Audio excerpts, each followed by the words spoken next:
We are right back down here on this 440. As you can see, we got the heads bolted on, rocker shafts, push rods, all of it's right, bolted back on. That's a good thing. But what I want to do is just share with you a little something. If you get a motor that's stuck, and in this case it was my fault, but if I didn't store it properly, but if you get a motor that's stuck, it's kind of all over YouTube, free, pour stuff in, break it free, you know, sat for 276 years, we finally get it to turn over, we start it up. If you get that, they don't have to sit for very long, and it's one thing if it's just a little tack from sitting a couple years and it breaks right free with hardly any effort and it's good. It's another thing if you got crowbars and you can't break them free. Let me show you what happens if you think just because you broke it free you're good to go. It's not.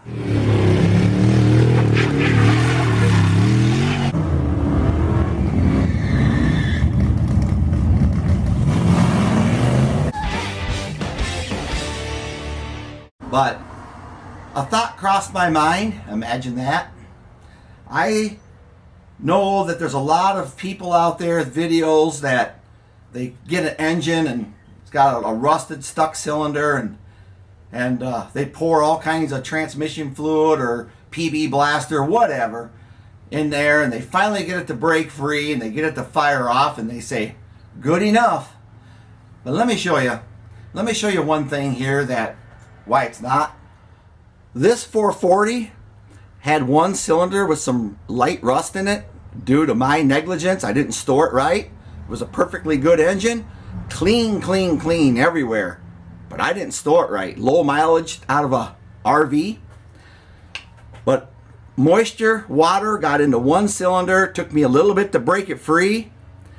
And what happens is it just doesn't stick the piston to the cylinder wall. And once you break that free, your battle isn't over.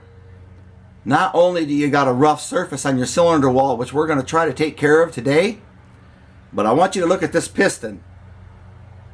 See anything funky about it?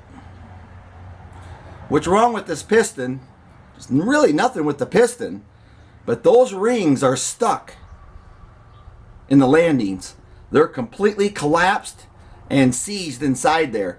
So because I broke it free and, you know, kind of, if you want to take something and do the inside of the cylinder wall real quick, you'd have had blow by and no compression in this cylinder. I bet you I can free it, take these rings off, clean the landings, and it'll be good. Let's see if it'll pop free. Soaking this in PB blaster. You can see I got this one ring here, half of it loose. And I just took this little bitty punch and just kind of broke that one free. The oil ring is free, moves nice and free on there. Hard to do with one hand. There you can see it. Well, there was no saving the compression rings, so they came off in pieces. Used this to slide it around and clean the landings out. So I'll have to get a new set of rings for this one.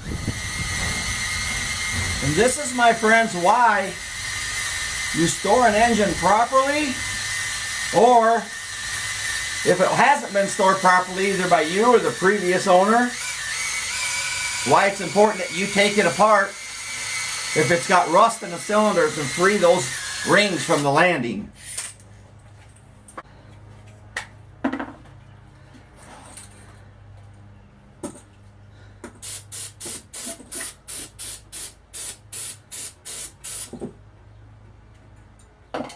So we spent a little time with the owner, and we got crosshairs up and down the cylinder. It was this front one up here, passenger side. And we got a new set of rings. I couldn't buy just one ring, you know, for one piston. I had to buy 8 cylinders instead of one, is what I'm trying to say. And we got this one cleaned up. You couldn't feel anything. You could see shadowing where it was stuck on the... You could see shadowing on the cylinder where it was stuck and rusted, but you can't feel it, and it's got crosshatch marks over top of it. So we're rolling with it. As we get closer to putting the 440, finishing that up, which won't take long once I get going on it, I decided I would give this 383 just another little gawking, because that's kind of what I think about and what I do. And so I pulled the plug wires off, and we had almost no difference on this back cylinder back here. On this back cylinder back here, hardly any difference when I pulled the plug wires off. So I thought I'd pop the valve cover off.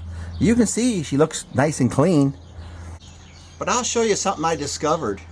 Remember, this isn't an engine that I put together. It's not an engine that I built. I don't even know who put it together. I don't know anything about it. I can't tell you anything about it other than it's a 383. I can tell by hearing it's got an aftermarket cam in it. I verified it's got 906 heads on it. I think I saw on the side of the block it was made in 69 or 70. I can't even remember. So anyways, I'm going to show you what I discovered. So I thought I would hook up a compression tester to the cylinder that didn't make hardly any difference, or made the least difference. Actually, it made no difference when I pulled this off. And it got about 110, which isn't very good, but it's enough to make a difference. But I want to show you something I discovered here. Go ahead, turn it over. I want you to watch the lift.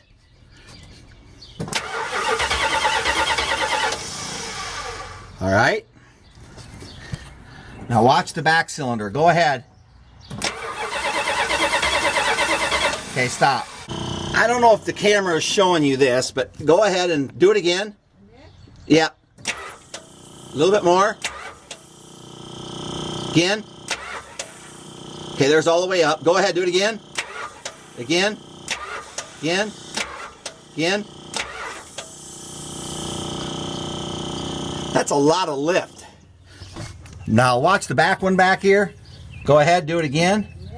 Yep. Again. Again. This is only moving about a quarter of what the other ones are. Go ahead again.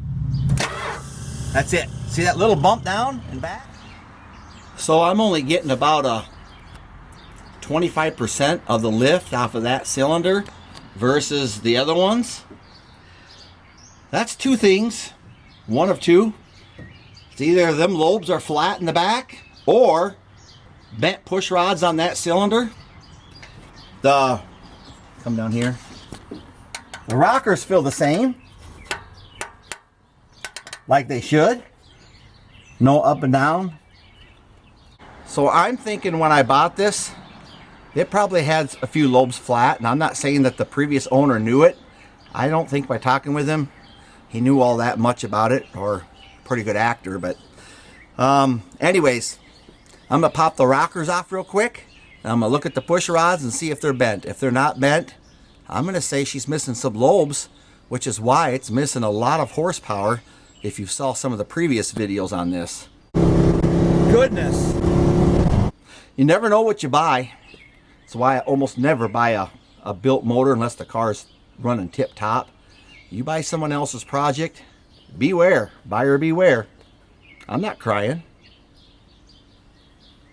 Got the push rods out. These are the two off of that cylinder. Not a good test, but that one there looks straight as a gate. I don't see any wobble on the ends with either one of them. And I know that hold them up like this, they're perfectly flush. There's a better ways to check them, but I can tell you these aren't bent. So if you're wondering why the 383 just wasn't up to snuff, because it wasn't. More would be told if you pop the intake off and look back there. I'm sure you would see. Anyways, that's just a touch up on the 383. Maybe someday I'll be bored and I'll tear it all the way down and we'll just see exactly what's in there. Grab bag.